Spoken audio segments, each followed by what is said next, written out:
નમસ્કાર દર્શક મિત્રો, ખાસા 2 મહિનાના વેકેશન પછી તમારી સમક્ષ આજે ઉપસ્થિત થયો છું. મારે એકાએક બાયપાસ સર્જરી કરાવવી પડી અને એને કારણે તમારાથી ફરજિયાત દૂર રહેવું પડ્યું. આ સમયગાળા દરમિયાન ગુજરાત સમાચારના માલિક શ્રી શ્રેયાંશભાઈથી માંડીને અહીંયા સ્ટુડિયોમાં મારી સાથે કામ કરતા મારા બધા જ સાથીઓએ મારી ચિંતા કરી છે.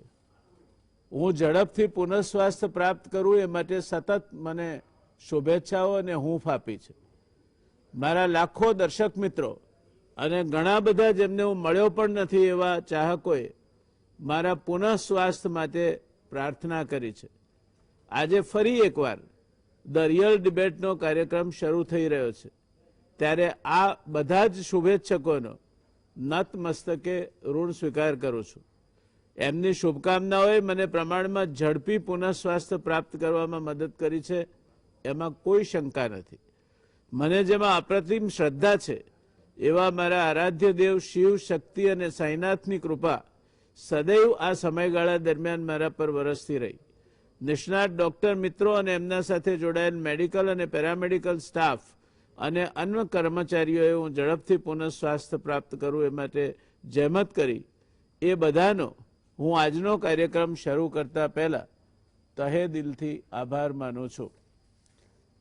દોસ્તો, આજે જેની આપણે ચર્ચા કરવાની છે એ જાસૂસીની જાળ. આમ તો અતિ ચર્ચાયેલ વિષય છે અને આમ છતાંય ઘણા ઓછા લોકોને આ વિષય અંગે સમજ હશે અને એટલે અમે નક્કી કર્યું કે આ વિષય આજે પહેલા એપિસોડ તરીકે ચર્ચામાં લેવો. રાજ્ય વ્યવસ્થાના દોસ્તો 4 મહત્વના પાસા છે: સામ, દામ, દંડ અને ભેદ. આમાં ભેદ સૌથી વધુ અગત્યનો પાયો છે. કોઈ પણ રાજ્ય વ્યવસ્થા પોતાની સલામતી તેમજ અન્ય વિઘાતક પ્રવૃત્તિઓથી માહિતગાર રહેવા માટે ભેદનો આશરો લે છે. ભેદ એટલે જાસૂસી તંત્ર. એવું કહેવાય છે કે રાવણના જાસૂસોએ 2 વનવાસીઓ વાનર અને રીંછની સેના લઈ સમુદ્ર પર સેતુ બાંધી લંકા પર ચઢાઈ કરવાના છે તેવા સમાચાર રાવણની સભામાં આપ્યા, ત્યારે એને ગંભીરતાથી લેવાને બદલે મેઘનાદ, કુંભકર્ણ અને બીજા રાક્ષસ સુભટોએ આ રીંછડા અને વાંદરાની સેનાને ચપટીમાં ચોળી નાખીશું એમ કઈ ખિલ્લી ઉડાડી હતી. ત્યારે એક માણસ ઊભો થયો. એણે કહ્યું કે અગાઉ એક વાનર આવ્યો હતો, એને આપણે પકડીને કેદમાં ન પૂરી શક્યા અને અશોક વાટિકા સમેત એણે બહુ મોટું નુકસાન કર્યું. આટલા બધા રીંછ અને વાનર જો ચડી આવતા હોય તો એને ગંભીરતાથી લેવા જોઈએ. એની આ વાત ઉપર ગંભીર વિચારણા કરવાને બદલે એ માણસને કાયર છે કહીને સભામાંથી કાઢી મુકાયો. પરિણામ શું આવ્યું તે આપણે સૌ જાણીએ છીએ. હજુ ગઈકાલે જ એટલે 15મી ઓગસ્ટે અમેરિકાના પ્રેસિડેન્ટ જો બિડેનની પત્રકાર પરિષદ હતી. જ્યારે તાલિબાનો કાબુલને ઘેરી અને સત્તા પ્રાપ્ત કરે એ પરિસ્થિતિ હાથમેથમાં હતી, ત્યારે અમેરિકન પ્રમુખ વિશ્વાસથી પત્રકારોને કહી રહ્યા હતા કે અફઘાન સરકાર પાસેની સેના તાલિબાનોને શિકસ્ત આપવા માટે સંપૂર્ણપણે સક્ષમ છે. બીજી બાજુ અમેરિકન એમ્બેસીમાંથી સ્ટાફને હેલિકોપ્ટર દ્વારા ખસેડાઈ રહ્યો હતો. આ પરિસ્થિતિમાં અમેરિકન પ્રમુખ જો બિડેનની પ્રેસ કોન્ફરન્સ હાસ્યાસ્પદ બની. કદાચ કોઈ અમેરિકન પ્રેસિડેન્ટની પ્રેસ કોન્ફરન્સ આટલી હાસ્યાસ્પદ નહીં બની હોય એટલી હાસ્યાસ્પદ કાલની જો બિડેનની પ્રેસ કોન્ફરન્સ બની. એનું કારણ ઇન્ટેલિજન્સ ફેલ્યોર એટલે ભેદતંત્રની નિષ્ફળતા હોઈ શકે, અથવા ભેદતંત્રે મોકલેલા સમાચારો જો બિડેન સુધી પહોંચ્યા ન હોય તેવું પણ બની શકે. દોસ્તો, નોર્મન્ડી બીચનું જે યુદ્ધ છે એ યુદ્ધે લગભગ જર્મન સરસાઈને ખતમ કરી નાખી. ત્યારે નોર્મન્ડી બીચ ઉપર જે કમાન્ડર હતા એ હેડક્વાર્ટરમાં સંદેશા મોકલતા રહ્યા, રિલીઝ રિઝર્વ પેન્ઝેર, પાંઝરની રિઝર્વ બટાલિયનને રિલીઝ કરો, અહીંયા દુશ્મનોએ એમ્ફિબિયન સૈન્યો ઉતાર્યા છે. અને ત્યાં સામેથી જવાબ આવતો રહ્યો કે ફ્યુરર has taken tranquilliser and has gone to sleep. એટલે હિટલરે ઊંઘની દવા લીધી છે અને સૂઈ ગયા છે. પરિણામે આ પાંઝર રિલીઝ ના થઈ અને જર્મન સૈન્યોનો નોર્મન્ડી બીચ બેટલમાં કચ્ચર ગાંઠ નીકળી ગયો. જર્મનોની કરોડરજ્જુ તૂટવાની એ શરૂઆત હતી. એણે બીજા વિશ્વયુદ્ધની આખી તરાહ બદલી નાખી અને જર્મનોને જે બિલકુલ એક તરફા આગળ વધ્યા કરતા હતા એમને સંરક્ષણાત્મક નીતિ અપનાવવા માટે ફરજ પાડી. દોસ્તો, આ ઇન્ટેલિજન્સ એટલે ભેદતંત્ર એ દરેક દેશ પોતપોતાની જરૂરિયાત મુજબ જુદી જુદી રીતે જાસૂસી કરતા હોય છે. કેટલીક સંસ્થાઓ જેવી કે CIA, FBI, circle 6, KGB, RO વગેરે સતત આ જ કામમાં લાગેલા હોય છે. પણ આ જાસૂસી જે તે સરકારની કેટલીક ચાવીરૂપ માહિતી માટે થતી હોય છે. ઇન્ડસ્ટ્રીયલ સ્પાઇંગ એટલે કે ટેકનોલોજીની ચોરી માટે પણ જાસૂસી થાય છે. અને આમ છતાંય કોઈ પણ દેશમાં એના જુદા જુદા ક્ષેત્રે કાર્યરત નાગરિકોની વ્યાપક જાસૂસી જવલ્લે જ સાંભળવા મળતો વિષય છે. 18 જુલાઈ 2021ના દિવસે એક અહેવાલ પ્રસિદ્ધ થયો.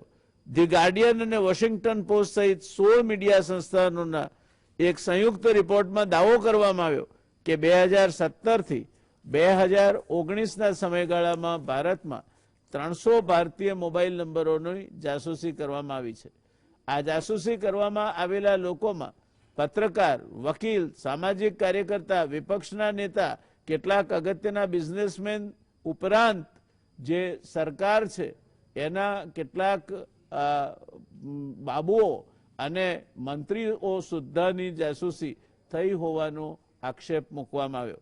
ફ્રાન્સની સંસ્થાઓ ફોર્બિડન સ્ટોરીઝ અને એમ્નેસ્ટી ઇન્ટરનેશનલ દ્વારા સંયુક્ત ખુલાસો કરવામાં આવ્યો છે કે આ પ્રકારની જાસૂસી માટે ઇઝરાયેલી જાસૂસી નેટવર્કનો ઉપયોગ ભારતમાં પણ થયો છે. ઇઝરાયેલની કંપની NSOના સ્પાયવેર પેગાસસ થકી દુનિયાભરની સરકારો, પત્રકારો, નેતાઓ, જજો, વકીલો, બિઝનેસમેન અને સામાજિક કાર્યકરોની સતત જાસૂસી કરાવે છે. પેગાસસ સ્પાયવેરની મદદથી કોઈ પણ ફોન હેક કરી શકાય છે. આ ફોન ત્યારબાદ સંપૂર્ણપણે હેકરના કબજામાં આવી જાય છે અને વાપરનારની જાણ બહાર બધી જ સંવેદનશીલ માહિતી અને ફોટોગ્રાફ એના ફોનમાંથી ટ્રાન્સફર થતા રહે છે. આ પેગાસસ એટલે શું? પેગાસસ સ્પાયવેર એટલે જાસૂસી માટેના સોફ્ટવેરને ઇઝરાયેલની સાયબર સુરક્ષા કંપની NSO એ તૈયાર કર્યું છે. આ પેગાસસ સ્પાયવેર કોઈ ખાનગી કંપનીને વેચાતું નથી. કોઈ દેશને આ સ્પાયવેર વેચવા માટે ઇઝરાયેલની ડિફેન્સ મિનિસ્ટ્રીની મંજૂરી જોઈએ છે. બાંગ્લાદેશ સહિત અનેક દેશોએ આ પેગાસસ સ્પાયવેર ખરીદ્યું છે.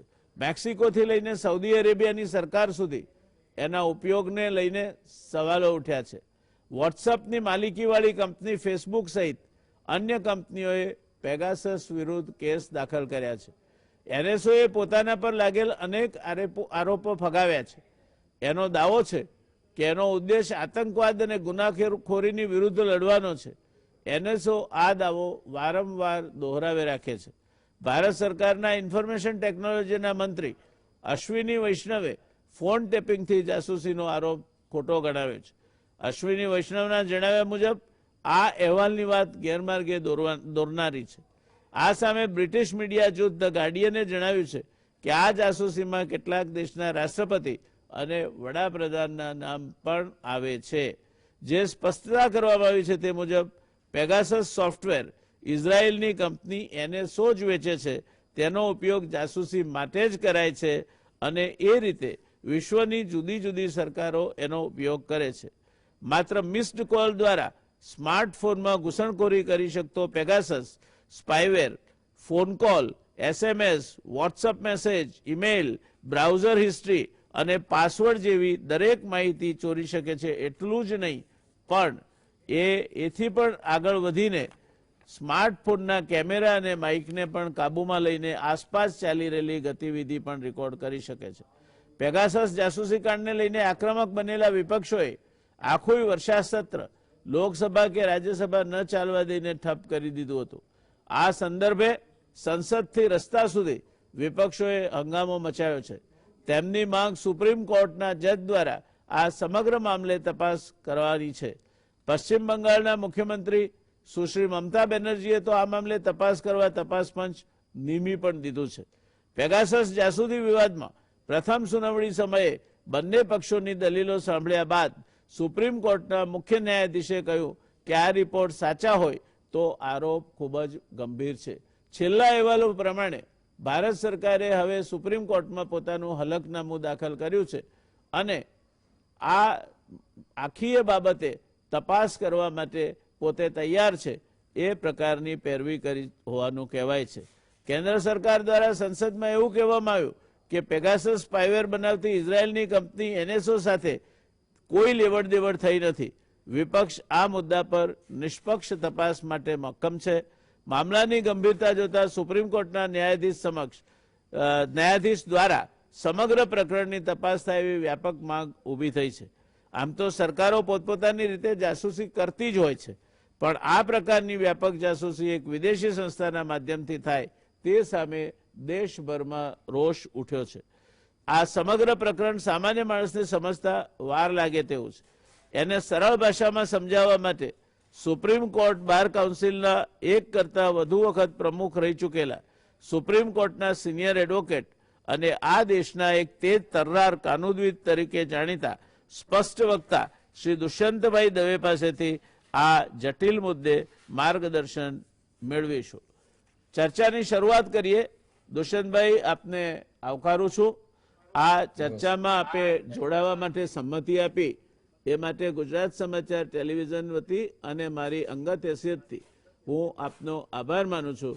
કારણ કે આવા જટિલ મુદ્દે આપના જેવા નિષ્ણાત બીજા આ દેશમાં બહુ જૂજ છે અને નિષ્ણાત હોવા ઉપરાંત આપની માફક સ્પષ્ટ વક્તા હોય અને જે કોઈ મુદ્દાને જેને કહેવાય કે એ સ્પેડ ઇઝ કોલ્ડ એ સ્પેડ એ કહી શકતા હોય તેવા બહુ જૂજ નિષ્ણાતો આપણા દેશમાં છે. તેમાંના આપ એક છો અને આપને આવકારતા હું ખૂબ આનંદ અનુભવું છું.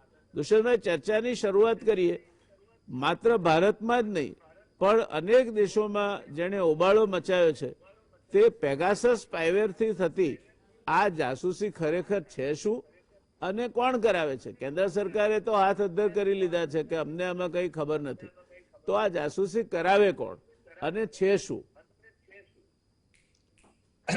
જયનારાયણભાઈ, સૌથી પ્રથમ તો હું આઈ થિંક આપના બધા વ્યુઅર્સને એક વસ્તુ જરૂર કહેવા માંગુ કે પેગાસસ પ્રકરણ આપણા દેશને માટે, આપણી લોકશાહીને માટે એક કલંકરૂપ છે અને એટલું બધું એનું સિરિયસ ઇમ્પ્લિકેશન છે. નાગરિકોના મૂળભૂત હકોને જે રીતે આ પેગાસસના દુરુપયોગથી એમના મૂળભૂત હકો ઉપર જે રીતે એટેક થઈ રહ્યો છે એ આઈ થિંક આપણે માટે બહુ શરમજનક વાત છે. આપણે એક લોકશાહી છીએ અને લોકશાહીમાં આપણે કોઈ સરમુખતા નથી કે આપણે આવી રીતે ડિક્ટેટરશીપમાં જે થાય તે આપણા દેશમાં આવું થવું જોઈએ. હવે સૌથી પ્રથમ તો હું તમને એક વસ્તુ કહું કે આપણે ચાલો માની લઈએ આર્ગ્યુમેન્ટ કરવા માટે કે સરકારનો આમાં હાથ નથી. તો બીજી વસ્તુ બહુ મોટી ઇમ્પોર્ટન્ટ છે કે પેગાસસનો દુરુપયોગ થયો છે એમાં તો કોઈ શંકા જ નથી. કારણ કે ફ્રાન્સના પ્રમુખનો પોતાનો જ ટેલિફોન પેગાસસમાં એ લોકોએ હેક કરેલો અને ફ્રાન્સના પ્રમુખે ઓફિશિયલી ઇઝરાયલને કમ્પ્લેન કરી છે. હવે ઇઝરાયલમાં ઇન્વેસ્ટિગેશન પણ ઓર્ડર થયું છે એનોસ નામની કંપની સામે. ફ્રાન્સમાં ક્રિમિનલ ઇન્વેસ્ટિગેશન ઓપન થયું છે. બીજા બધા ઘણા કન્ટ્રીઝ હેવ ઓપન ઇન્વેસ્ટિગેશન્સ. એટલે પેગાસસ એનો જે દુરુપયોગ છે એ તો પુરવાર થઈ ગયો છે. પરંતુ આપણે એમ માનીએ કે ધારો કે સરકારે નથી કરાવ્યું. આપ જેમ કહો છો એમ સરકારે એવું નથી કહ્યું. રક્ષા મંત્રાલયે રાજ્યસભામાં લેખિત જવાબમાં કહ્યું છે કે અમારી મંત્રાલયે નથી કર્યું. ધેટ મીન્સ કે બીજી કોઈ મંત્રાલયે કર્યું હશે એવું આપણે માનીએ. પણ લેટ અસ અસ્યુમ કે સરકારે નથી કર્યું. સરકારે આને પ્રિવેન્ટ કેમ નથી કર્યું એનો એ સૌથી મોટામાં મોટો પ્રશ્ન છે. આજે સરકારની એક નૈતિક અને કોન્સ્ટિટ્યુશનલ જવાબદારી છે કે દેશના નાગરિકો ઉપર, ખાસ કરીને દેશના એવા નાગરિકો કે ઓપોઝિશન લીડર્સ હોય, કે સિવિલ સોસાયટી એક્ટિવિસ્ટ હોય, કે વકીલો હોય, કે પત્રકારો હોય, આ લોકોની સામે જ્યારે આવી જાતનું સર્વેલન્સ થાય એમના ઉપર, ત્યારે સરકારની જે એજન્સીસ છે, રો હોય, ઇન્ટેલિજન્સ બ્યુરો હોય, કે પછી બીજી બધી એજન્સીસ, એ બધાની એક જવાબદારી છે કોન્સ્ટિટ્યુશનમાં, રૂલ ઓફ લો પ્રમાણે, કે એમણે આને શોધી કાઢવું જોઈતું હતું અને આને એ લોકોએ પ્રિવેન્ટ કરવા જેવું હતું. એ સરકાર નથી કર્યું. એટલે હવે બહુ જ શંકાસ્પદ થઈ ગયું છે કે જો આ બધી સરકારી એજન્સીઓને ખબર ના પડી, અને એવું માનવામાં કોઈ માનશે નહીં કે એમને ખબર નથી, તો પછી એમણે પ્રિવેન્ટ ના કર્યું, એનો એક જ અર્થ થઈ શકે કે સરકાર આ ચલાવવા દેવા માંગતી હતી. So that is the first point I want to tell you. પણ આપે જેમ કહ્યું એ પ્રમાણે એક સૌથી વધારે ઇન્ટરેસ્ટિંગ મુદ્દો તો અત્યારે આ છે કે NSO જે કંપની આ ટેકનોલોજી છે, આ ટેકનોલોજી એક વેપન ગ્રેડ ટેકનોલોજી છે. બહુ જ ઇમ્પોર્ટન્ટ વસ્તુ છે. આ ઓર્ડિનરી ટેકનોલોજી નથી. અને NSO એ પોતાની વેબસાઇટમાં બહુ કેટેગોરિકલી કહ્યું છે કે અમારી NSO products are used exclusively by government intelligence and law enforcement agencies to fight crime and terror. અને એમાં એ લોકોએ એવું બતાવ્યું છે કે લગભગ 38% એ લોકોએ લો એન્ફોર્સમેન્ટ એજન્સીઝને આપ્યું છે, 51% ઇન્ટેલિજન્સ એજન્સીઝને આપ્યું છે, અને 11% મિલિટરીને આપ્યું છે. 40 દેશોમાં 60 કસ્ટમર્સ છે એ લોકોના. પણ NSO એ 30મી જૂન 2021 એક અચાનક રિપોર્ટ બહાર પાડ્યો, અને એ રિપોર્ટનું ટાઇટલ છે ટ્રાન્સપરન્સી એન્ડ રિસ્પોન્સિબિલિટી રિપોર્ટ. અને આપે જેમ કહ્યું એમ NSO એ પોતે આમ એક્સેપ્ટ કર્યું છે. એમણે લખ્યું છે કે lastly we very much see today's release as a newly added necessity to the complex ongoing international debate over electronic surveillance. એટલે એમને લાગ્યું કે આ જે બહાર પડ્યું છે કે પડવાનું છે, જૂનમાં નહોતું પડ્યું, જૂન પછી બહાર પડ્યું, એટલે ફિયરિંગ ધેટ NSO એ પોતે જ આ રિપોર્ટ બહાર પાડ્યો છે. અને એમણે કહ્યું છે કે અમે બધા સરકારો સાથે આને ઇન્વેસ્ટિગેશન કરવા તૈયાર છે, અને જ્યાં જ્યાં દુરુપયોગ થયો છે એ બધા જ દેશોને, એ બધી જ એજન્સીઓને અમે જે લાયસન્સ આપ્યું છે તે લાયસન્સ અમે કેન્સલ કરી દઈશું. એટલે 2-3 મુદ્દા બહુ ઇમ્પોર્ટન્ટ છે કે આનો દુરુપયોગ તો NSO પણ માને છે હવે. અને ધેરફોર આજે એવું તો સરકાર કહી જ ના શકે કે જેમ પાર્લામેન્ટમાં કહ્યું છે કે ભાઈ આ પેગેસિસ જેવું કોઈ પ્રકરણ છે જ નહીં. ના, સરકાર વિફળ ગઈ છે પેગેસિસને શોધવા માટે. એનું એક જ કારણ હોઈ શકે કે સરકારી એજન્સી એની પાછળ હતી, અને મિનિસ્ટ્રી ઓફ ડિફેન્સ નથી તો પછી બીજી એજન્સી કઈ, તો કે હોમ મિનિસ્ટ્રીમાં જે એજન્સી આવે છે ઇન્ટેલિજન્સ બ્યુરો, અથવા પ્રાઇમ મિનિસ્ટરની ઓફિસમાં ડાયરેક્ટલી આવે છે રિસર્ચ એન્ડ એનાલિસિસ વિંગ, રો. એ બંને એજન્સી પર શંકાઓના વાદળો ઘેરાયા છે. દુષ્યંતભાઈ, એવું કહેવાય છે કે આ જે NSO છે એને આ વેચવું હોય સ્પાયવેર, તો એને ઇઝરાયલની ડિફેન્સ મિનિસ્ટ્રીની મંજૂરી લેવી પડે છે, અને એ માત્ર સરકારોને જ વેચી શકે છે. તો જો આવું હોય તો એણે જે કંઈ મંજૂરી લીધી હશે એ મંજૂરી કાં તો ભારત સરકારની કોઈ એજન્સી માટે લીધી હોય, અથવા તો ભારત સરકારના કોઈ વિભાગે માંગી હોય અને ડિફેન્સ મિનિસ્ટ્રીએ એને મંજૂરી આપી હોય. આ એક શક્યતા છે. બીજી શક્યતા આપે જે કહી તેથી વધુ ગંભીર છે કે આપણા દેશમાં ગમે તે માણસ આવી અને જાસૂસી કરી જાય, પણ એ શું કરવા કરી જાય? કોઈકનો તો કંઈ રસ હોય તો જ કરે. એમને કંઈ આ NSO નવરું તો બેઠું નથી કે ચલો ભારતમાં લટાર મારી આવીએ અને થોડા લોકોની જાસૂસી કરીને આપણે જાણતા આવીએ, એવું તો થાય નહીં. તો આ જો એમણે ડિફેન્સ મિનિસ્ટ્રીની મંજૂરી લીધી હોય તો આ વાત એકબીજા સાથે એકને એક બે જોડી ન શકાય. The Israeli Defense Export Control Agency, DECA, એની રજા વગર આ ટેકનોલોજી NSO કોઈને આપી ના શકે.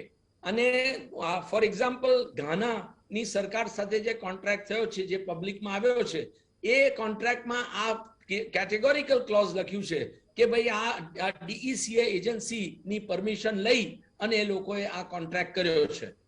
સો એ તો વસ્તુ બહુ સાચી થઈ ગઈ. એટલે બીજું આપને કહું કે આપ હમણાં જુઓ કે રશિયા જ્યારે અમેરિકાના ઇલેક્શનમાં ઇન્ટરફિયર કરતું હતું ત્યારે federal investigation agency FBI, federal bureau of investigation, એ લોકોએ તરત ક્રિમિનલ ઇન્વેસ્ટિગેશન ચાલુ કરી અને શોધખોળ કરી કે ભાઈ આવી રીતે બહારની કઈ એજન્સી કરી રહી છે. હમણાં થોડા વખત પહેલા આપને ખ્યાલ હોય તો અમેરિકાની મોટી મોટી કંપનીઓ પર હેકર્સે એટેક કર્યા અને એમના ઓપરેશન્સને બંધ કરી દીધા અને પછી રેન્સમ પૈસા લઈ અને ઓપરેશન્સ ચાલુ કર્યા. એમાં પણ તરત FBI ક્રિમિનલ ઇન્વેસ્ટિગેશન ઓર્ડર કરી અને શોધખોળ ચાલુ કરી. આપણે ત્યાં તકલીફ શું છે જયનારાયણભાઈ કે આપણી દરેક એજન્સીઓ, CBI is suppose to be independent, પણ જેમ ચીફ જસ્ટિસ લોઢા સાહેબે ઓપન કોર્ટમાં કહ્યું હતું કે CBI is a cage parrot. હવે આ બધી એજન્સીઓ પોતાની જવાબદારી સંભાળવા તૈયાર છે જ નહીં અને એ લોકો જે સરકાર હોય, કોંગ્રેસ હોય કે બીજેપી હોય કે જનતા દળ હોય, જે સરકારો સત્તામાં આવી છે એમના પોતાના પર્સનલ એજન્સીની જેમ વર્તણૂક કરે છે. એ લોકો લોકોના હિતમાં જે એમની જે કોન્સ્ટિટ્યુશનલ જવાબદારી છે કે લોકોના હિતમાં કામ કરવું એ કામ કરતા નથી. એટલે that is a very seriously difficult situation. એ ખૂબ ચિંતાનો વિષય છે કે પછી લોકોની રક્ષા કરશે કોણ? અને ખાલી આપણા રાજકારણીઓની જ રક્ષા કરવાની છે આ બધી એજન્સીઓ. એટલે it's a very challenging issue. એવું છે કે સૌથી ઇમ્પોર્ટન્ટ વસ્તુ જયનારાયણભાઈ એ છે કે આજે પ્રાઇવસી એટલો બધો ઇમ્પોર્ટન્ટ ઇશ્યુ છે મનુષ્ય માટે કે દરેક નાગરિકને, દરેક વ્યક્તિને પોતાની પર્સનલ લાઈફ એ પર્સનલ જ રાખવાની જરૂર છે. હું તમને એક બહુ સુંદર સ્ટેટમેન્ટ કહું કે એક જ્હોન સ્ટુઅર્ટ મિલ જે બહુ ફેમસ પોલિટિકલ થિંકર હતા, એમણે 1859માં આ શબ્દો વાપરેલા અને ખૂબ ઇમ્પોર્ટન્ટ છે આ પ્રાઇવસીની ડિબેટ માટે. The only part of conduct of anyone for which is amenable to society is that which concerns others. In the part which merely concerns himself, his independence is of right absolute over himself, over his own body and mind, and the individual is sovereign. એટલે individual પોતે રાજા છે અને એના જે Kingdom છે, એનું private Kingdom, એની personal life, એના પર સરકારને કોઈ હસ્તક્ષેપ કરવાનો હક નથી. એરિસ્ટોટલે કહ્યું હતું બે વસ્તુ બહુ ઇમ્પોર્ટન્ટ છે કે ભાઈ એક પબ્લિક લાઈફ છે જે પોલિટિક્સ છે અને બીજી સિટીઝનની પર્સનલ લાઈફ છે. આ જે ડાયકોટોમી એને એરિસ્ટોટલે લાવ્યો એમાં એણે એવું કહ્યું કે ભાઈ પોતાની પર્સનલ લાઈફ પૂરતું સરકારને એટલે પબ્લિક લાઈફને એમાં કોઈ હસ્તક્ષેપ કરી શકાય નહીં. હવે this is the real challenge. અને આપણા કોન્સ્ટિટ્યુશન નીચે, બંધારણ નીચે આપણી પાસે એબ્સોલ્યુટ રાઈટ, ફંડામેન્ટલ રાઈટ છે, right to life, liberty. અને life includes right to live with dignity.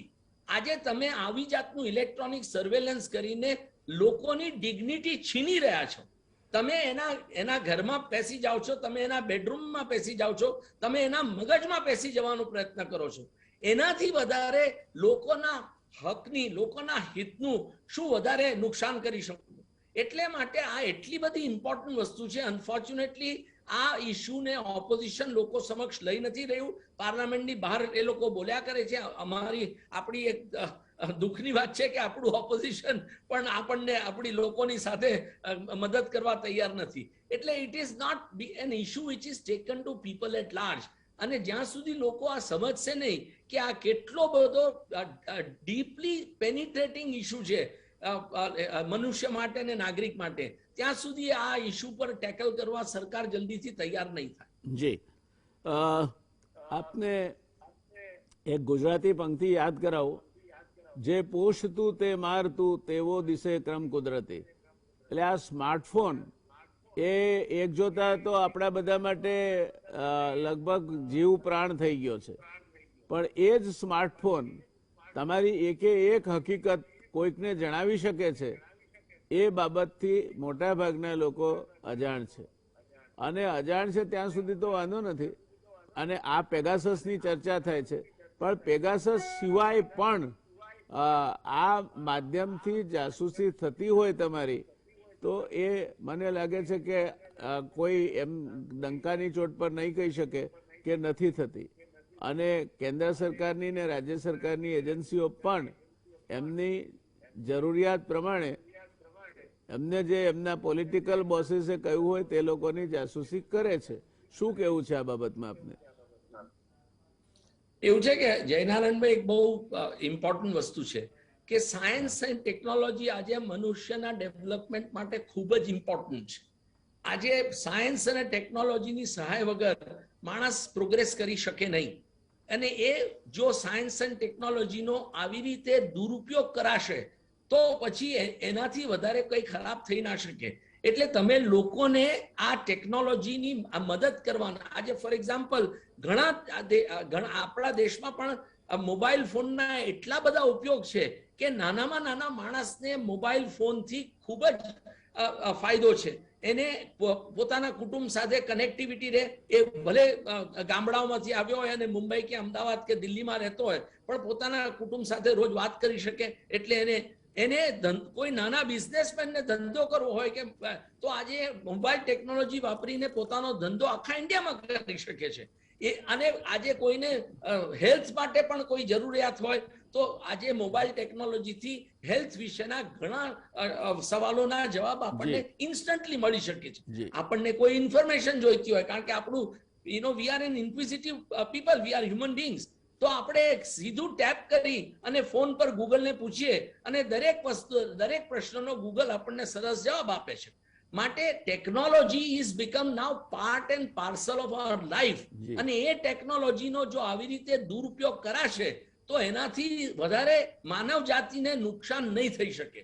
એટલે આ વસ્તુ સરકારે ખરેખર સમજવું જોઈએ અને સરકારે પોતે આગળ આવી અને આ જે માણસોએ કર્યું હોય એ માણસોને પછી ભલે કોઈનું નારિયેળ હોમવું પડે તો એ હોમી દે, પણ સરકાર એક મેસેજ આપવો જોઈએ કે અમે આની વિરુદ્ધ છીએ અને અમે આ રોકીએ છીએ અને ભવિષ્યમાં આ ના થાય એ માટે અમે દેશને ખાતરી આપીએ છીએ. એટલે it is very important for us to understand that. ધન્યવાદ. આપણે અહીં એક ટૂંકા કમર્શિયલ બ્રેક માટે રોકાઈશું દુષ્યંતભાઈ. વળી પાછા આપની પાસે હજુ તો ઘણું બધી જાણકારી મેળવવાની છે. કમર્શિયલ બ્રેક પછી ફરી પાછા આપની પાસે આવીશું. દર્શક મિત્રો રોકાઈશું એક નાનકડા કમર્શિયલ બ્રેક. નમસ્કાર દર્શક મિત્રો, બ્રેક બાદ ફરી એકવાર પેગાસસ અને જાસૂસી અંગેની આ ચર્ચામાં આપનું પુનઃ સ્વાગત છે. જઈશું સીધા દુષ્યંતભાઈ પાસે. દુષ્યંતભાઈ, આપે ખૂબ અગત્યની વાત કહી ને આમ તો આ સદીના મહાન ચિંતક એલ્વિન ટોફલરે પણ એ જ કહ્યું છે કે every field will be invaded by technology. Those who will adopt to it shall prosper, those who do not shall disappear like dinosaurs. સાથે સાથે એ વાત પણ છે કે ટેકનોલોજી કોના હાથમાં છે. એક માઇક્રોબ્લેડ સર્જનના હાથમાં છે તો એનાથી ઓપરેશન કરીને કોઈનો જીવ બચાવશે, પણ એ જ માઇક્રોબ્લેડ ખિસ્સાકાતરુના હાથમાં છે તો એ કોઈનું ગજવું હળવું કરશે. એટલે ટેકનોલોજીના ઉપયોગ વિશે પુષ્કળ કાળજી રાખવી જોઈએ. ને આ પ્રકારની જાસૂસી અંગેની જ્યારે ઘટનાઓ બનતી હોય ત્યારે તો કેન્દ્ર સરકારે અને કેન્દ્ર સરકારની એજન્સીઓએ નાગરિક હિતો જળવાય તે માટે સતર્ક રહીને કામ કરવું જોઈએ. વાત આપે કઈ તેમાં કોઈ જ એમાં જુદી વાત કહી શકાય એમ નથી. મારે એવું કહેવું છે કે એવું કહેવાય છે કે દરેક દેશ પોતપોતાની રીતે જાસૂસીનું નેટવર્ક ચલાવતો હોય છે. આવી જાસૂસી આતંકવાદી તેમજ રાષ્ટ્ર વિરોધી પ્રવૃત્તિઓને ડામવા માટે થાય ત્યાં સુધી વાંધો ન હોય, પણ રાજકીય વિરોધીઓ તેમજ કેન્દ્ર સરકારમાં ઉચ્ચ સ્થાને બેઠેલા બાબુથી માંડી મંત્રીશ્રીઓ અને સુપ્રીમ કોર્ટના જજ સુધી આ જાસૂસીનો ભોગ બને તે કેટલા અંશે યોગ્ય છે. આ પ્રકારની ઘટનાને કારણે સુપ્રીમ કોર્ટની સ્વતંત્રતા ઉપર પણ તરાપ મારવામાં આવી છે એવું આપ માનો છો? હું આપના પ્રશ્નનો જવાબ આપું એ પહેલા બે વસ્તુ કહેવા માંગુ છું. એક તો એ કે universal declaration of human rights એમાં આર્ટિકલ 12 ની અંદર બહુ કેટેગોરિકલી લખ્યું છે કે no one shall be subjected to arbitrary interference with his privacy, family, home or correspondence, nor to attacks upon his honor and reputation. એવી જ રીતે જે international covenant on civil and political rights છે એમાં પણ આર્ટિકલ 17 નીચે આ જ વસ્તુ ઉલ્લેખ થયો છે. ઇન્ડિયા, આપણે ભારત સરકાર એટલે આપણો દેશ આ બંને કન્વેન્શનને સિગ્નેટરી છે અને once you are signatory to this international conventions તો આપણી સરકારની નૈતિક અને લીગલ જવાબદારી બને છે કે આ આર્ટિકલ્સનો એક ઓબ્ઝર્વન્સ થાય અને જો આ જે ગેરંટી છે એ ગેરંટી તૂટવાની હોય તો સરકારની જવાબદારી છે કે એની સામે સરકાર પગલાં લે અને એમાં શોધખોળ કરી અને ક્રિમિનલ એક્શન લે. એટલે this is very important aspect. બીજું આપ જેમ કહો છો એમ મારું જરૂર માનવું છે, ફોર એક્ઝામ્પલ આ લોકોના રિપોર્ટમાં એવું આવ્યું છે કે amongst the many people who were being tapped under Pegasus, અને આ પહેલી વાર નથી આપ જે કહો છો એ પ્રમાણે, કારણ કે આ phone tapping is permissible under the information technology act. પણ એ કોઈ જોઈન્ટ સેક્રેટરીના રેન્કનો ઓફિસર સાઇન કરે અને કરી શકાય. Phone tapping is being done in India for a long time by previous government, by this government. અને ઘણીવાર તો કોઈ સત્તા લીધા વગર, કોઈ ઓફિસરની પરમિશન લીધા વગર પણ પોલીસ બહુ કેઝ્યુઅલી કરે છે અને અનફોર્ચ્યુનેટલી મોબાઈલ કંપનીઓ એ સ્ટોપ નથી કરી શકતી ફોર વોટ એવર રીઝન. નાઉ જ્યુડિશરીમાં શું થયું કે એક એવો આમાં રિપોર્ટ છે પેગેસિસના રેવેલેશનમાં કે ચીફ જસ્ટિસ રંજન ગોગોઈની સામે જે મહિલાએ સેક્સ્યુઅલ હેરેસમેન્ટના એલિગેશન્સ કર્યા હતા, સુપ્રીમ કોર્ટના એમ્પ્લોય હતા, એ મહિલાના કુટુંબના 11 લોકોના ટેલિફોન આ પેગેસસમાં એ લોકો ટેપ કરી રહ્યા, સર્વેલન્સ કરી રહ્યા હતા. હવે આ એક બહુ જ દુઃખદ વસ્તુ છે, કારણ કે આ જે એલિગેશન્સ હતા ચીફ જસ્ટિસ ગોગોઈ સામે, સુપ્રીમ કોર્ટે ઓફકોર્સ એક કમિટી બનાવીને એ એલિગેશન્સને વિશી વોશી કરી દીધા અને દૂર ફેંકી દીધા. પણ એ એલિગેશન્સમાં ખૂબ સબસ્ટન્સ હતું અને એનું એક જ પ્રૂફ છે કે એ બેન જેમણે એલિગેશન કરેલા અને જેમને ડિસમિસ કરેલા સુપ્રીમ કોર્ટે, ગોગોઈના રિટાયરમેન્ટ પછી એ બેનને રીઇન્સ્ટેટ કરી દેવામાં આવ્યા છે. એનો અર્થ એ કે એમના એલિગેશન સાચા હતા.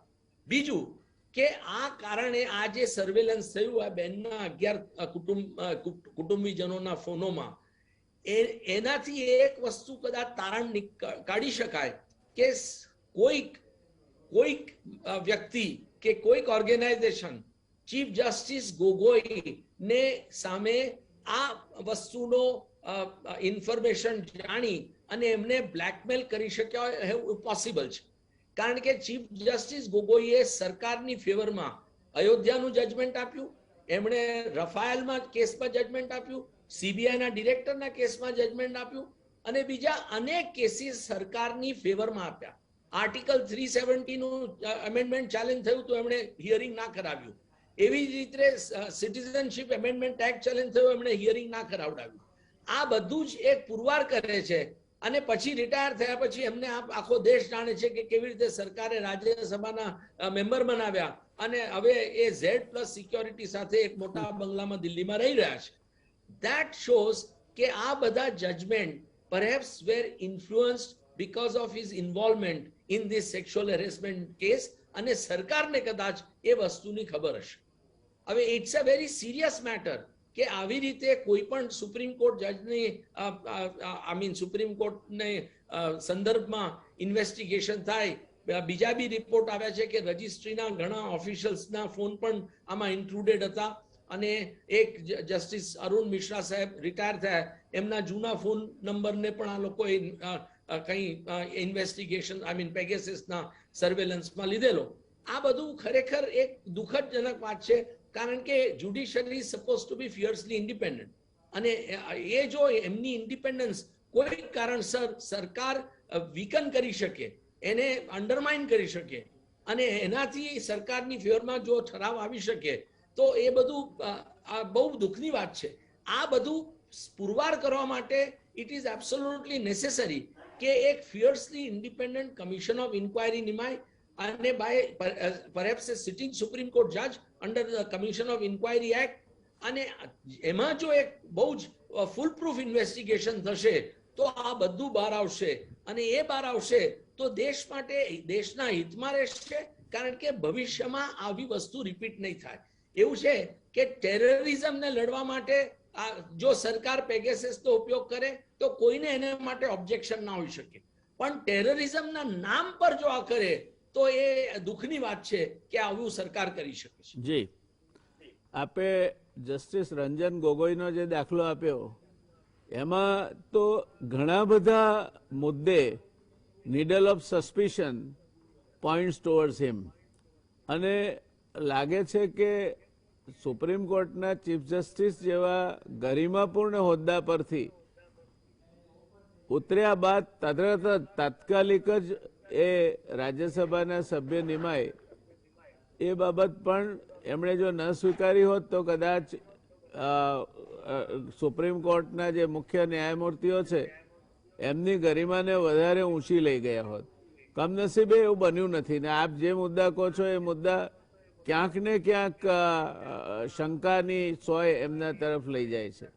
એટલે આ મુદ્દા આપના સાચા છે, એમાં કોઈ શંકા નથી. પણ હવે એવું જાણવા મળ્યું છે તાજા સમાચાર પ્રમાણે કે ભારત સરકાર એ સુપ્રીમ કોર્ટમાં હવે એવું કહ્યું છે કે એમણે એફિડેવિટ કર્યું છે કે અમે તપાસ કરવા માટે તૈયાર છીએ અને બાકીની જે કંઈ વિધિઓ છે એ પણ અમે કરીશું.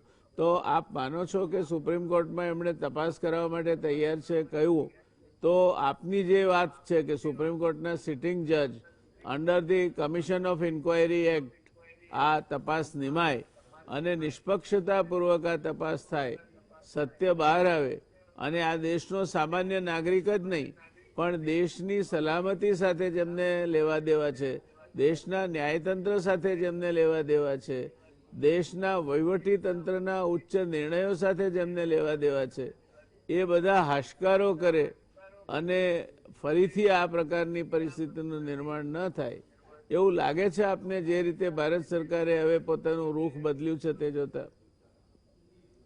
એક વસ્તુ જયનારાયણભાઈ બહુ ઇમ્પોર્ટન્ટ છે કે આ જે પેગેસિસના રેવ્યુલેશન્સ છે એના પરથી એવું લાગે છે કે એક નેશનલ સિક્યોરિટીને પ્રોટેક્ટ કરવાની વાત તો દૂર રહી, પણ national security has been compromise મારા મંતવ્ય પ્રમાણે બાય ધીસ કાઇન્ડ ઓફ રેવ્યુલેશન્સ. કારણ કે જો દેશના ઇમ્પોર્ટન્ટ નાગરિકોની આવી રીતે ઇલેક્ટ્રોનિક સર્વેલન્સ કોઈ કરે, લેટ અસ અસ્યુમ કે વિદેશી તાકાતોએ કર્યું અને આપણી ઇન્ટેલિજન્સ એજન્સી જો એ શોધી ના શકે તો એ આપણે માટે એક નેશનલ સિક્યોરિટી માટે મોટામાં મોટો ખતરો છે. કારણ કે એ લોકો આવું કરી અને આપણી લોકશાહીને વીક કરવા માંગે છે. એટલે એક વસ્તુ એ બહુ ઇમ્પોર્ટન્ટ છે કે આ જે નેશનલ સિક્યોરિટીનો પ્રશ્ન છે એ ખરેખર બહુ જુદી રીતે જોવાની જરૂર છે. બીજું કે સરકારે આજે જે કહ્યું એ સરકાર પોતે પોતાની એફિડેવિટમાં તો કહે છે કે કઈ છે નહીં આમાં તથ્ય અને આ પિટિશન ડિસમિસ કરવી જોઈએ, પણ અમે આ બધું પેનલ એક ઇન્વેસ્ટિગેશન કરવા તૈયાર છે કારણ કે આ મુદ્દો અમે એને અભરાઈએ ચડાવી શકીએ. ઇન અધર વર્ડ્સ, એટલે સરકારે એવું નથી કહ્યું પણ હું કહું છું. એટલે આ જે પેનલ અપોઇન્ટ કરવાની સરકાર વાત કરે છે એ તો આંખમાં ધૂળ નાખવા જેવી વાત છે, કારણ કે આ સરકારની પેનલ કોઈ દિવસ સત્ય બહાર લાવશે નહીં. એની વિશ્વસનીયતા સામે જ મોટો પ્રશ્નાર્થ ઉભો થાય.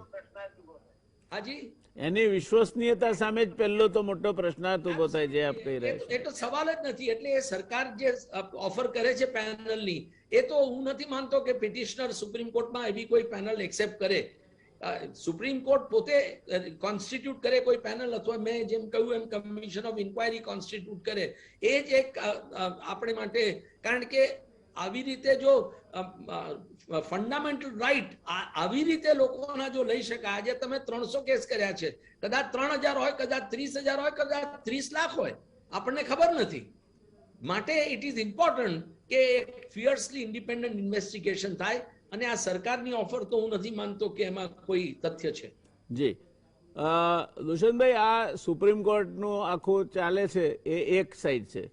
બીજી બાજુ મમતા બેનર્જીએ કમિશન ઓફ ઇન્ક્વાયરી નિમ્યું છે, તો આ બે વચ્ચેનું લોકસ સ્ટેન્ડાઈ શું અને આપ શું માનો છો એમનું જે કમિશન ઓફ ઇન્ક્વાયરીઝ છે તે જે કંઈ અહેવાલ આપશે, જે કંઈ પોતાનો રિપોર્ટ આપશે એની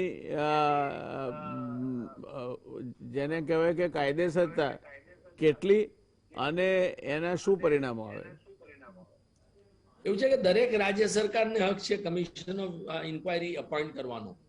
પોતાના રાજ્યમાં કોઈ પણ આવી જાતની ઇલીગાલિટી થઈ હોય, કારણ કે પેગેસિસ ઇઝ અ ક્રિમિનાલિટી, એમાં કોઈ શક નથી. It is a criminality. These are criminal offences which have been committed by somebody. અને એને ઇન્વેસ્ટિગેશન કરવા રાજ્ય સરકાર અગર પોતાના રાજ્યમાં થયું હોય પોતાના માણસો ઉપર, તો રાજ્ય સરકારને સત્તા છે. પણ મારું એવું માનવું છે કે મમતા બેનર્જીએ આ કરવાની જરૂર નથી, કારણ કે બધા જ ઓપોઝિશનના સ્ટેટ સાથે રહી અને એમણે કોઈ ઇન્ડિપેન્ડન્ટ કમિશન ઓફ ઇન્ક્વાયરીની નેશનલ લેવલ પર માંગણી કરવી જોઈતી હતી. બટ ધેટ અપાર્ટ એમણે કર્યું છે અને એ commission justice Lokur, former supreme court જજ, બહુ જ એક સરસ વ્યક્તિત્વ વાળા અને ખૂબ જ કાબિલ જજને નિમ્યા છે, અલોંગ વિથ વન અનધર જજ. તો એ કમિશન પોતાની ઇન્ક્વાયરી કરી શકે અને એ પોતાના કન્ક્લુઝન્સ તારવી શકે. પણ how much the foreign agencies will cooperate with them, એનો એક બહુ પ્રશ્ન ઉઠે છે, કારણ કે એનએસઓ એમને કદાચ રિસ્પોન્ડ કરે નહીં. Whereas if it is a national commission તો પછી એનએસઓ ને રિસ્પોન્ડ કરવું પડશે. અને best answers will come from NSO કે એમણે કોને આ ટેકનોલોજી આપી, ક્યાંથી પૈસા આવ્યા. કારણ કે દરેક એક ફોનના ટેપિંગમાં લાખો રૂપિયાનો ખર્ચો થાય છે. એક ફોન ટેપના તો 300 ફોન ટેપ કરવાના કરોડો રૂપિયા કોણે આપ્યા, અને આ ટેકનોલોજી ખરીદવાના પૈસા કોણે આપ્યા, ક્યાંથી આવ્યા, સરકારના કયા એકાઉન્ટમાંથી આવ્યા, કેવી રીતે ટ્રાન્સફર થયા, કે પછી કોઈ પ્રાઇવેટ પ્લેયરે આપ્યા, કોઈ મોટા ઇન્ડસ્ટ્રીયલ હાઉસે આપ્યા સરકાર તરફથી, કે સરકારની એજન્સીઓ આપ્યા. આ બધા પ્રશ્નો જ્યાં સુધી ઇન્વેસ્ટિગેશન નહીં થાય ત્યાં સુધી કોઈ ખબર નહીં પડે.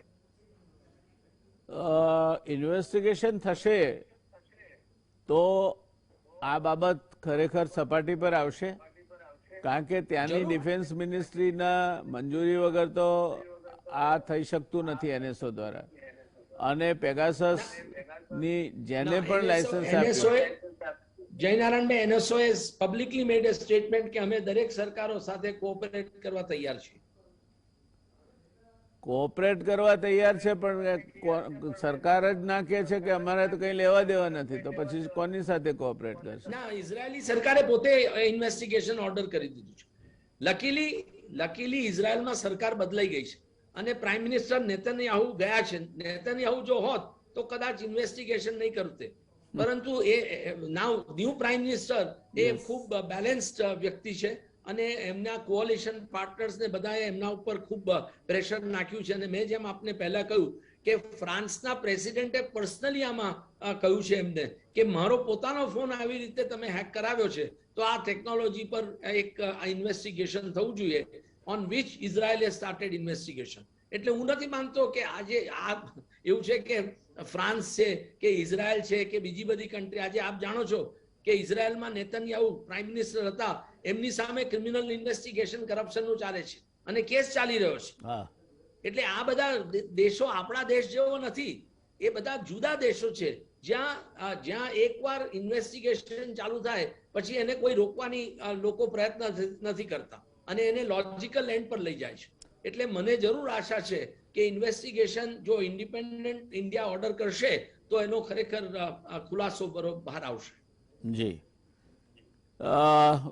દુષ્યંતભાઈ, આપણે આ ચર્ચાના અંત તરફ જઈ રહ્યા છે, ત્યારે ભવિષ્યમાં આ પ્રકારની ઘટના ના બને અને સામાન્ય નાગરિકના સ્માર્ટફોન દ્વારા જે વ્યવહારો છે એ ખાનગી અને સલામત રહે, દેશની એજન્સીઓ પણ એમની મરજી પ્રમાણે જ્યાં ત્યાં ટેપિંગ ન કરે, એમનું ટ્રેસિંગ ના કરે, આ માટે શું પગલાં લેવા જોઈએ?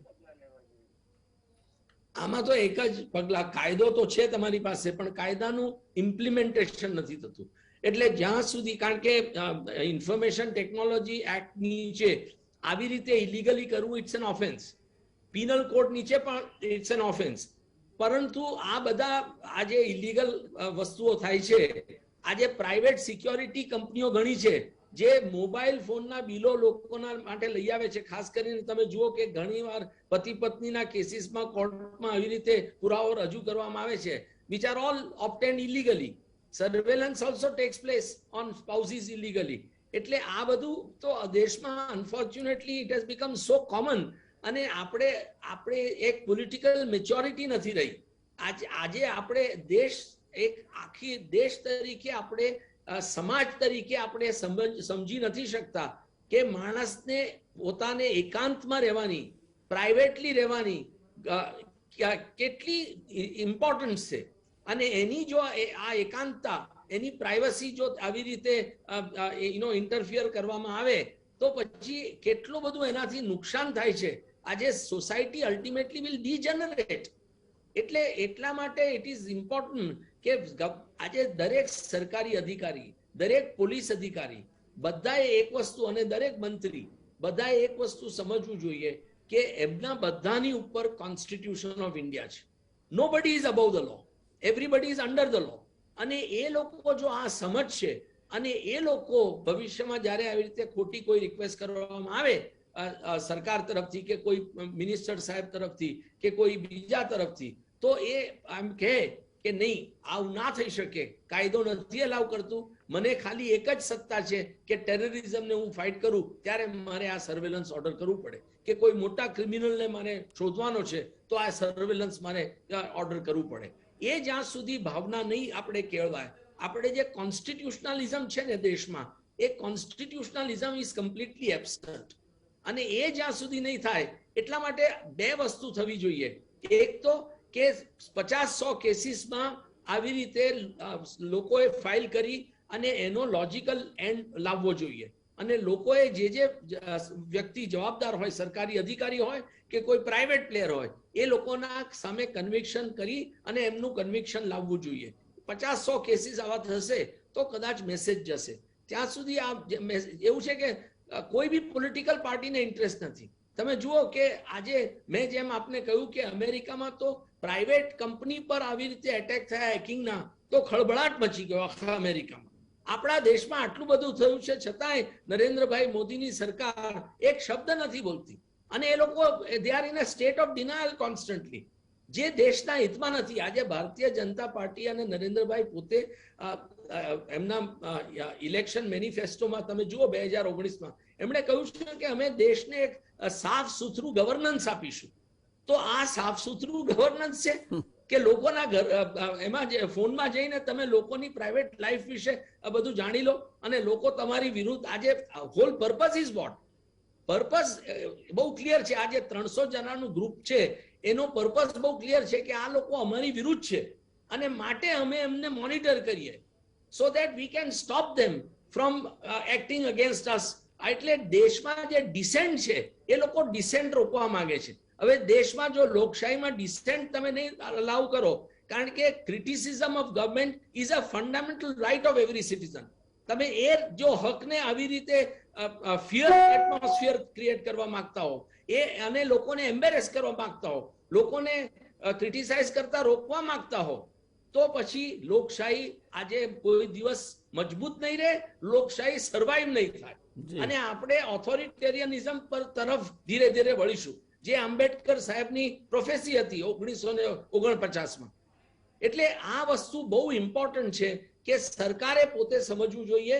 અને લેટ અસ હોપ એન્ડ પ્રે કે પ્રાઇમ મિનિસ્ટર પોતે થોડું સમજે, એમની સરકારમાંથી કોઈની ભૂલ થઈ હોય તો એ ભૂલને પણ એક્સપોઝ કરે, so that we can move forward with a better government, with a better nation, with a more cleaner nation.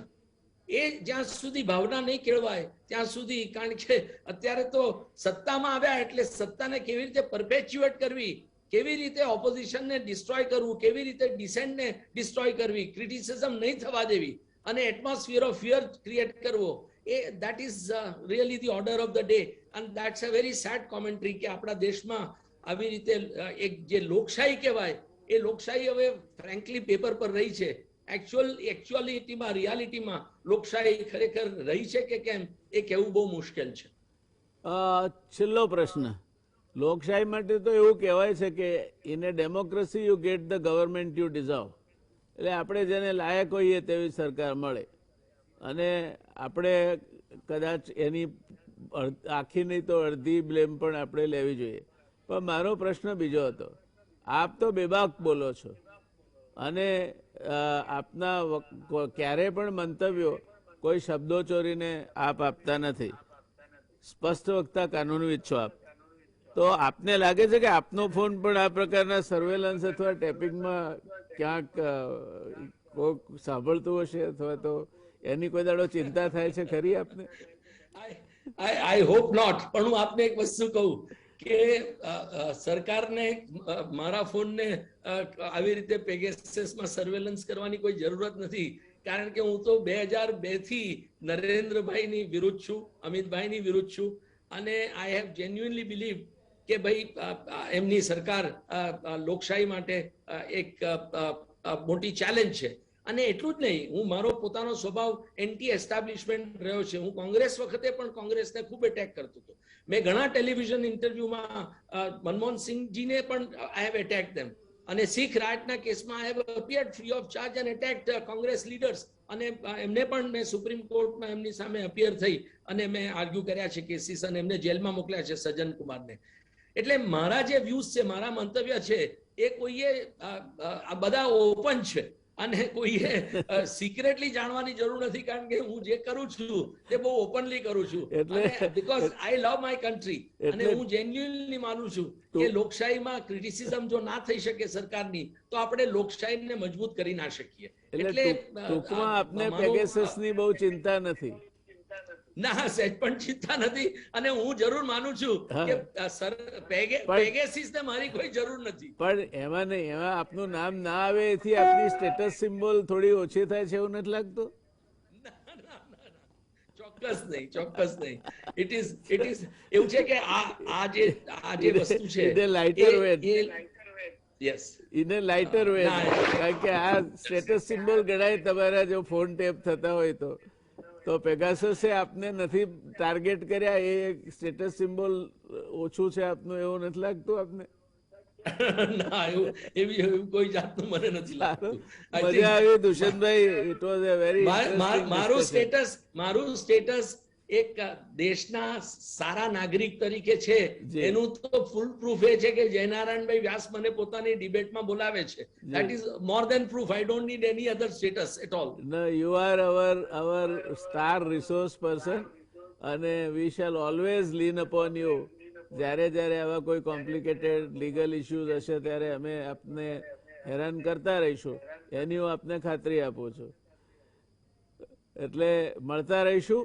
અને થેન્ક યુ સો મચ. આપે આ વિષયને ખૂબ રસપ્રદ બનાવ્યો અને ખૂબ સરસ માહિતી આપી. એ માટે દર્શક મિત્રો વતી, મારા વતી આપનો ખૂબ ખૂબ આભાર.